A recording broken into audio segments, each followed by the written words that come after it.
Ok, bonjour et bienvenue sur notre chaîne. Aujourd'hui dans cette vidéo, nous allons parler du théorème de Pythagore. Nous allons voir l'application du théorème de Pythagore dans un exercice d'application concret. Nous allons expliquer de la manière la plus simple possible. Donc restez jusqu'à la fin de la vidéo. Donc on nous demande donc de calculer AC. On peut donc voir notre figure ici. On voit AC ici qui est tout simplement donc en rouge. On demande donc de calculer la longueur AC. Or, lorsque nous regardons ici, nous voyons que nous avons affaire à un triangle rectangle parce que nous voyons ici en A le symbole de l'angle droit. Donc ici, ça veut tout simplement dire que l'angle en A ici est un angle donc de 90 degrés. Or, bien se rappeler à ce niveau-ci, bien faire attention, le théorème de Pythagore ne s'applique que dans un triangle rectangle. Donc comme c'est le cas ici, l'angle en A ici est égal à 90 degrés. Ça veut dire qu'on peut appliquer le théorème de Pythagore dans ce triangle-ci. Ok, nous reprenons encore. Donc, attention, le théorème de Pythagore ne s'applique que dans un triangle rectangle. Ok, que dit donc le théorème de Pythagore? Le théorème de Pythagore dit que l'hypoténuse au carré, c'est-à-dire BC ici au carré, c'est-à-dire le plus long côté de notre triangle rectangle au carré, ou bien encore le côté qui est en face de l'angle droit au carré sera donc égal à AB au carré plus AC au carré. Donc, ça nous permet donc d'écrire le théorème de Pythagore ici. On va donc dire tout simplement que BC au carré, qui est donc l'hypoténuse au carré, sera égal à AB au carré plus AC au carré, comme nous avons dit. On va donc identifier ce qu'on nous demande donc de calculer. Ici, on demande de calculer AC. Donc, l'inconnu ici, c'est AC. Donc, on va remplacer AB et BC par leur valeur. On nous a donné la valeur de l'hypoténuse qui est le plus long côté ici, 5 cm. Donc on remplace donc l'hypoténuse par 5. Donc on va dire 5 au carré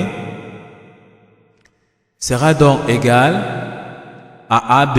On nous a donné la valeur de AB qui est donc 4 cm. Donc on remplace donc par 4 cm. Donc égal à 4 au carré plus AC au carré. Donc ici, on voit bien que c'est AC au carré que nous cherchons, donc c'est AC que nous cherchons donc à ce niveau. Ok, on va donc dire que AC que nous cherchons ici, on va donc remplacer tout simplement, on va calculer déjà ici 5 au carré et 4 au carré par leur valeur, d'accord? Or, 5 au carré ici c'est tout simplement donc 25 et 4 au carré c'est 16, donc plus AC au carré ici. On va donc passer le plus 16 à gauche. En traversant, ça va donc devenir négatif. Donc ici, on aura donc 25 moins 16 égale à AC au carré. Or, 25 moins 16, c'est tout simplement 9. Donc 9 est égal à AC au carré. Donc ici, il faut également faire attention. Ce n'est pas AC au carré que nous cherchons, mais c'est plutôt AC. Donc on va dire que AC est tout simplement donc égal à racine carrée de 9, d'accord? Parce que ici on sait que 9 égale à AC au carré, ça veut encore dire que AC au carré est tout simplement donc égal à 9.